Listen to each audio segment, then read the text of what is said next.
अब देखते हैं हम कार्य ऊर्जा प्रमेय।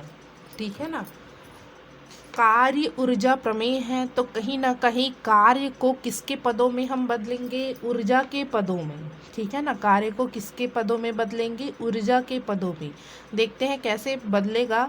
तो किसी बल द्वारा किया गया कार्य वस्तु की गतिज ऊर्जा में परिवर्तन के बराबर होता है। कार्य ऊर्जा प्रमेय क्या कहता है कि किसी बल द्वारा किया गया कार्य वस्तु की गतिज ऊर्जा में परिवर्तन के बराबर होता है, इसे कार्य ऊर्जा प्रमेय कहते हैं। ठीक है ना, तो इस प्रमेय को सिद्ध करते हैं भाई कि बल द्वारा किया गया कार्य क्या गतिज ऊर्जा में परिवर्तन के बराबर होता है। तो पहला केस लेते हैं हम, जब बल अचर हो। ठीक है ना, जब बल क्या हो, कांस्टेंट हो, तब कार्य को क्या कौन से सूत्र से लेते हैं, F/d।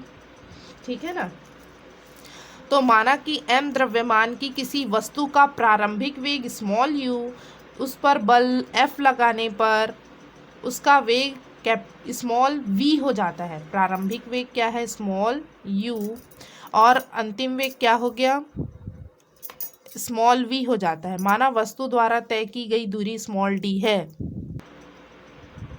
तब बल द्वारा किया गया कार्य क्या होगा, W बराबर F/d, बल गुना विस्थापन।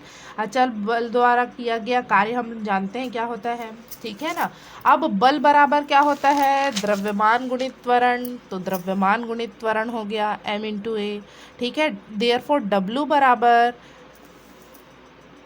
W क्या है, F/d है। ठीक है ना, F का मान रख दीजिए MAD। ठीक, समीकरण 1 नाम दे दीजिए। गति के तृतीय समीकरण से v² = u² + 2as। v² क्या है, अंतिम वेग है, u² क्या है, प्रारंभिक वेग है। ठीक है, 2ad विस्थापन क्या है हमारे पास, d। ठीक है, इसलिए d लिख दिए। u² को पक्षांतर कर दीजिए तो v² - u² हो गया। ठीक है ना, अब आगे देखिए, AD का मान निकालिए तो 2 क्या आ जाएगा, नीचे आ जाएगा। AD बराबर 1/2 v² - u²। ठीक है, तो AD का मान यहाँ W में रख देते हैं। ठीक है, AD का मान, तो W बराबर m एज इट इज़ रहा 1/2 v² - u²। अंदर मल्टीप्लाई कीजिए, 1/2 mv² माइनस, ये दोनों मल्टीप्लाई होगा 1/2 mu²।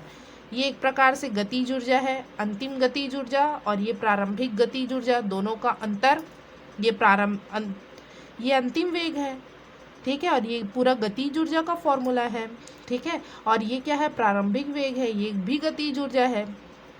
ठीक है, तो अंतिम माइनस प्रारंभिक गतिज ऊर्जा में अंतर, या बोल सकते हैं परिवर्तन। ठीक है, अतः किसी वस्तु पर लग रहे बल द्वारा किया गया कार्य, कैसा बल लग रहा है, अचर बल।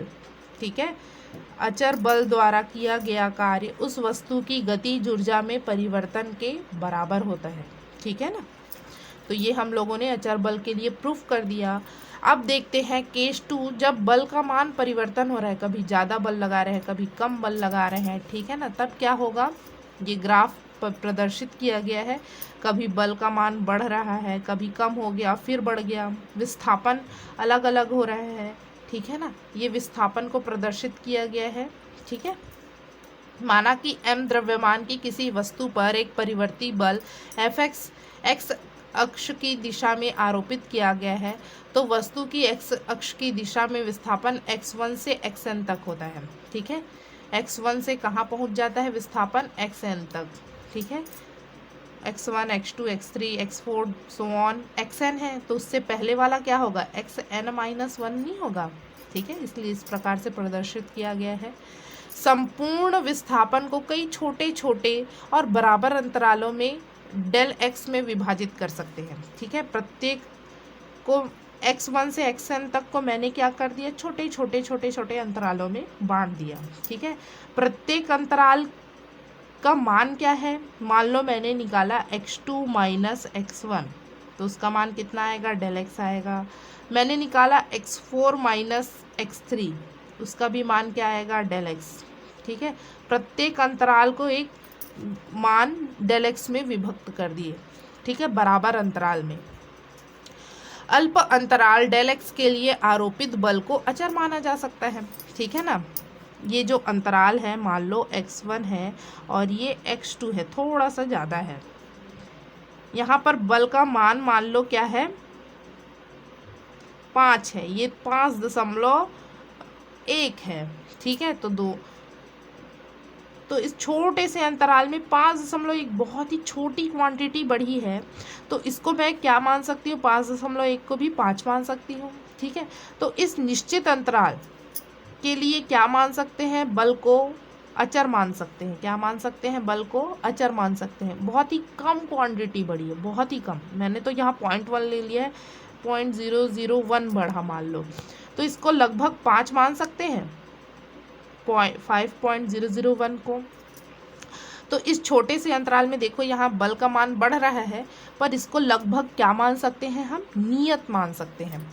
और नियत बल द्वारा किया गया कार्य क्या होता है जी, अभी सिद्ध किया मैंने कि किसी वस्तु पर लग रहे नियत या अचर बल द्वारा किया गया कार्य उसकी गतिज ऊर्जा में परिवर्तन के बराबर होता है ना। प्रूफ किए ना, गतिज ऊर्जा में परिवर्तन के बराबर होता है। अतः प्रत्येक अंतराल में किया गया कार्य, इस अंतराल जो है डेल एक्स में किया गया कार्य क्या होगा, गतिज ऊर्जा में परिवर्तन के बराबर होना चाहिए। तो डेल डब्ल्यू बराबर 1/Tm डेल वी स्क्वायर, वेग में परिवर्तन हो रहा है ना, देखो, तो इसलिए वेग को मैंने किससे दर्शा दिया, डेल वी से। डेल वी क्या है, वेग में परिवर्तन है। डेल वी क्या है, वेग में परिवर्तन। तो इस पूरे फॉर्मूला से हमको प्रदर्शित कर सकते हैं गतिज ऊर्जा में परिवर्तन हो रहा है, ठीक है। किस अंतराल के लिए, बहुत ही छोटे अंतराल हमने डेल एक्स के लिए इसको परिभाषित किया है, ठीक है। डेल वी स्क्वायर अंतराल डेल एक्स के प्रारंभिक व अंतिम बिंदुओं के बीच चाल के वर्ग में परिवर्तन है, ठीक है, वही वेग में परिवर्तन को प्रदर्शित कर रहे हैं। यदि अब हमारे पास तो बहुत सारे अंतराल हैं, ठीक है, x1 x2 x3 x4 so on dash dash dash xn-1 से xn के संगत वेग क्रमशः v1 v2 v3 v4 and so on vn-1 vn है, ठीक है। x1 अंतराल में वेग इतना है, xn में vn है, तो बल द्वारा किया गया कुल कार्य निकालना है। ये तो एक छोटे से अंतराल के लिए है, ठीक है, एक छोटे से अंतराल के लिए देखा। अब संपूर्ण इसको हमने बहुत सारे अंतरालों में बांट दिया, यहाँ से यहाँ तक को हमने बहुत सारे अंतरालों में बांट दिया। तो किया गया कुल कार्य यदि हमको देखना है, तो प्रत्येक अंतराल में गतिज ऊर्जा में परिवर्तन को क्या करना पड़ेगा, दर्शाना पड़ेगा, ठीक है, और सभी को जोड़ना पड़ेगा, ठीक है, तभी तो निकलेगा।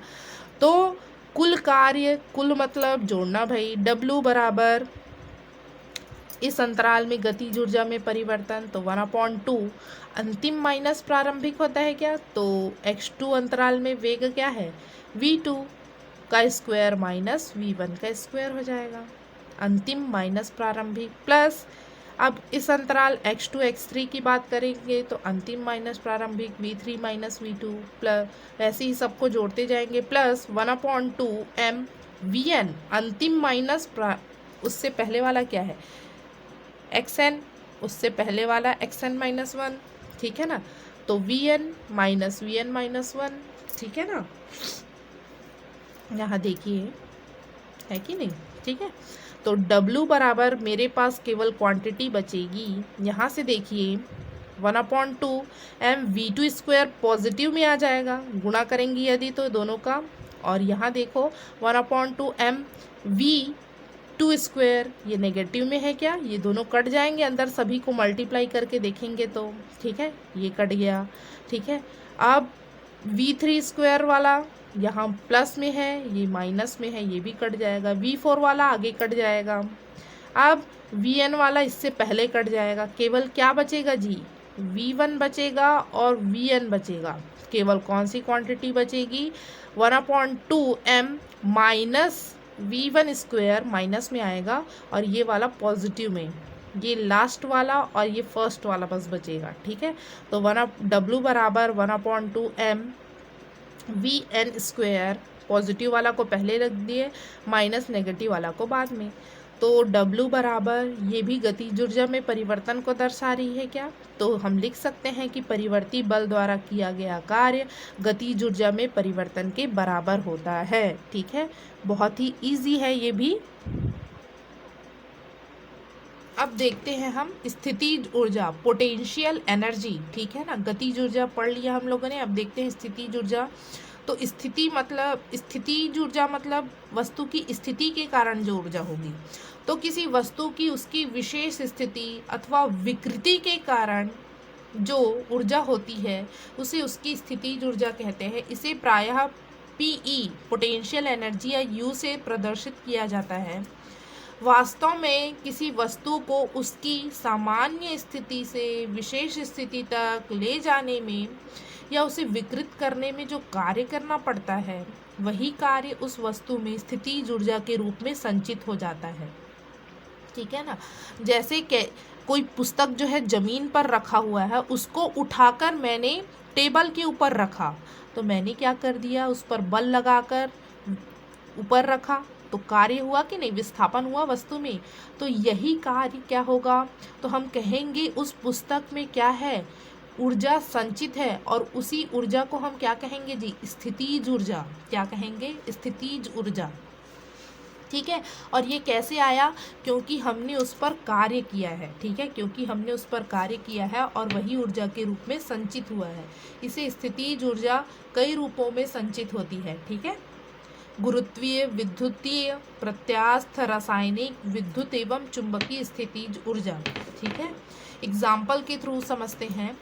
यूरेनियम और रेडियो एक्टिव तत्वों में नाभिक में भयंकर स्थितिज ऊर्जा संचित रहती है, इसे नाभिकीय स्थितिज ऊर्जा कहते हैं। ठीक है, यूरेनियम सभी जानते हैं कि रेडियो एक्टिव पदार्थ है। ठीक है ना, अब उसको एक्टिव यदि करते हैं यूरेनियम को, तो वो बहुत ही बड़ा विस्फोट या ब्लास्ट होता है। तो ये कहाँ से आई उतनी ऊर्जा, क्योंकि उसके नाभिक में संचित रहती है, उसी को नाभिकीय स्थितिज ऊर्जा की। ठीक है ना, आप लोगों ने देखा होगा बांधों में कई जगह टरबाइन लगा रहता है। ठीक है ना, तो बांध में पानी इस प्रकार से बहते रहता है कि कुछ ऊंचाई पर रखा रहता है। तो भाई कुछ ऊंचाई पर रहता है, तो पृथ्वी की सतह से ऊंचाई पर रखने में हमको कार्य करना पड़ा, और यही किया गया कार्य बांध के जो पानी है, जो शांत दिख रहा है हमको, उसमें भी स्थितिज ऊर्जा रहती है। ठीक है, कैसे, तो भाई उस बांध के पानी को यदि किसी टरबाइन के ऊपर डाला जाता है, ठीक है, तो ऊंचाई से वो गिरता है। ठीक है ना, ऊंचाई पर रखने में हमको कार्य करना पड़ा, और कार्य करने से वो स्थितिज ऊर्जा के रूप में संचित हो गया। ठीक है, वो पानी में जो ऊर्जा है वो स्थितिज ऊर्जा के रूप में संचित हो गई। अब पानी जब ऊपर से टरबाइन पर गिरेगा तो क्या होता है, टरबाइन चलने लगता है। ठीक है, चलेगा तो क्या उत्पन्न होगा, विद्युत ऊर्जा। ठीक है, पानी जब ऊपर से नीचे गिरती है तो मशीन के ऊपर गिरती है, तो यांत्रिक ऊर्जा में परिवर्तित हो गई। ठीक है ना, और यांत्रिक से वो किस ऊर्जा में परिवर्तन हो जाएगी, विद्युत ऊर्जा में। ठीक है, हम सभी जानते हैं ऊर्जा ना तो उत्पन्न की जाती है ना ही नष्ट की जाती है, केवल एक रूप से दूसरे रूप में रूपांतरित हो जा रही है। ठीक है, तो पानी के गिरने से यंत्र चल रहा है, तो यांत्रिक ऊर्जा में परिवर्तन हो गया, और यांत्रिक ऊर्जा से यंत्र के चलने से विद्युत उत्पन्न हो गया, मतलब यांत्रिक ऊर्जा विद्युत ऊर्जा में परिवर्तित हो गई। ठीक है, तो पानी का वहाँ से गिरना भी, तो कहीं ना कहीं उसमें भी एक ऊर्जा है। तो वो कौन सी ऊर्जा है जी, स्थितिज ऊर्जा है। ठीक है, ठीक, तो ये कहलाती है स्थितिज ऊर्जा। ठीक है, अब हम देखते हैं गुरुत्वीय स्थितिज ऊर्जा क्या होता है, ग्रेविटेशनल पोटेंशियल एनर्जी। ग्रेविटी आ गया, गुरुत्व आ गया, मतलब हम क्या करेंगे, गुरुत्वीय बल के विरुद्ध कार्य करेंगे या गुरुत्वीय त्वरण के विरुद्ध कार्य करेंगे। पृथ्वी की सतह से ऊपर रहने के कारण किसी वस्तु में जो ऊर्जा होती है उसे उसकी गुरुत्वीय स्थितिज ऊर्जा कहते हैं। एक पत्थर है, उसको उठाकर टेबल में रखो, ठीक है, और एक पत्थर है उसको ले जाकर छत में रखो, तो किसमें ज़्यादा ऊर्जा होगी, जिसमें ज़्यादा कार्य करना पड़ेगा। टेबल में उठाकर रखने में कम कार्य करना पड़ेगा, कम ऊर्जा हो गई। वहाँ से गिराएंगे तो कम हमको चोट लगेगी, यदि हमारे ऊपर गिरा। ऊपर से पत्थर गिरेगा तो हमको ज़्यादा चोट लगेगी, ज़्यादा ऊर्जा है मतलब, ठीक है ना। और किस कारण है? क्योंकि पृथ्वी की सतह से ऊंचाई पर रखने के कारण, ठीक है, कार्य करना पड़ा अपना हमको ऊंचाई पर रखने के लिए, ठीक है। और अधिक ऊंचाई पर छत में रखेंगे तो और ज़्यादा कार्य करना पड़ा, ठीक है। तो यही किया गया कार्य ऊर्जा के रूप में संचित होता है। और किस कारण उसमें ऊर्जा आई? तो ऊंचाई के कारण, ठीक है, पृथ्वी की सतह से ऊपर रहने के कारण, ठीक है, पृथ्वी की सतह से ऊपर रहने के कारण वस्तु में जो ऊर्जा होती है उसे गुरुत्वीय स्थितिज ऊर्जा कहती हैं, ठीक है ना। माना कि m द्रव्यमान की वस्तु को पृथ्वी की सतह से h ऊंचाई तक ऊपर उठाने में किया गया कार्य, ठीक है। कोई m द्रव्यमान की वस्तु है, वो धरातल पर रखी है, तो h ऊंचाई पर किसी तल में ले जाने में जो कार्य करना पड़ेगा, ठीक है ना। m धरातल में रखा था, उसको h ऊंचाई पर लेके गए, ठीक है। तो जो कार्य करना पड़ेगा वो क्या होगा? बल गुणा बल की दिशा में विस्थापन। तो कितना बल लगाएंगे? बल बराबर सूत्र होता है द्रव्यमान गुणित त्वरण। तो द्रव्यमान हो गया m, त्वरण क्या होगा? गुरुत्वीय त्वरण काम करेगा, पृथ्वी की सतह से उठा रहे हैं तो mg। बल की जगह क्या लिखेंगे? mg। और कितना ऊंचाई, विस्थापन कितना हो रहा है? h। कितना विस्थापन हो रहा है? h। तो ऊंचाई विस्थापन की जगह h। तो किया गया कार्य क्या होगा? mgh। और यही कार्य किस रूप में संचित हो जाता है जी? स्थितिज ऊर्जा के रूप में। Potential energy is equal to mgh, ठीक है। तो ये था स्थितिज ऊर्जा, बहुत ही मोस्ट इम्पॉर्टेंट है, आप लोग अच्छे से पढ़ेंगे, ठीक है।